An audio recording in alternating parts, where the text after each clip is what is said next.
हर्षवर्धन सपकाळ मुख्यमंत्र्यांची तुलना औरंगजेबाशी करतात गुरु प्रशासक म्हणून काय आणि म्हणून अशा औरंगजेब हा देशद्रोही होता।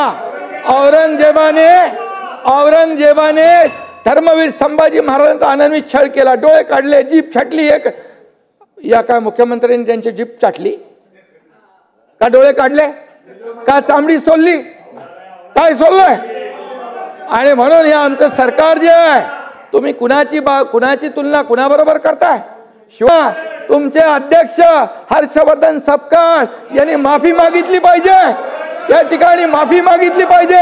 अन्यथा त्यांनी केलेलं हे कृत्य हे औरंगजेबाचं समर्थन करतायत, एका देशद्रोहाचं समर्थन करतायत, म्हणजे तेही देशद्रोही आहेत।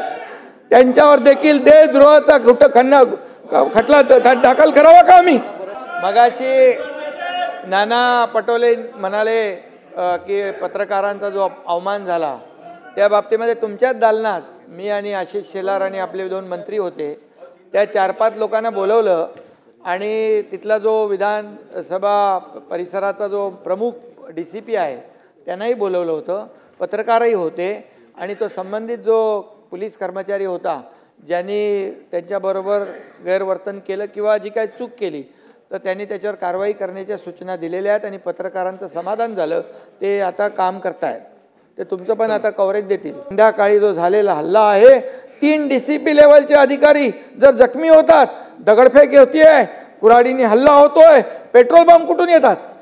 पेट्रोल बंब फेकले जातात, गाड्या जाळल्या जातात, त्या ठिकाणी मोटरबाईक 4 व्हीलर गाड्या सगळ्या जाळल्या तिकडं। संध्याकाळी जो झालेला हल्ला आहे, 3 DCP लेवलचे अधिकारी जर जखमी होतात, दगडफेक होतीये, कुऱ्हाडीने हल्ला होतोय, पेट्रोल बंब कुठून येतात?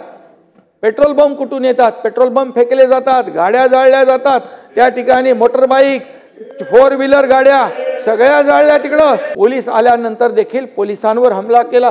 अरे जे पोलीस कायदा सुव्यवस्थेचं रक्षण करताय, स्वतःचा जीव धोक्यात घालून त्यांच्यावर तुम्ही दगडफेक करताय, कुऱ्हाडीने वार करताय, हत्याराने वार करताय, पेट्रोल बंब टाकताय, हे कसं काय सण? तलवारीने मारलंय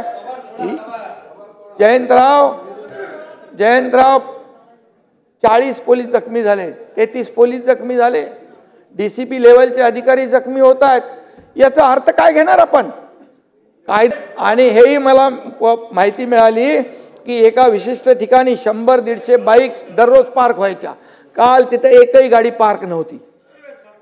म्हणजे काय? एकही पार्क नव्हती, याचा अर्थ काय? याचा अर्थ काय लावलाय? उपमुख्यमंत्री बोलताय, ते शोभतं का?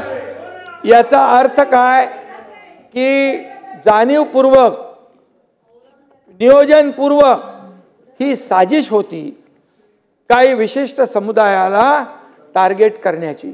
अरे लोक तिथे जीव मुठीत घेऊन राहत होते, पोलीस येईपर्यंत असा धुमाकूळ घातला, जाळून टाकलं।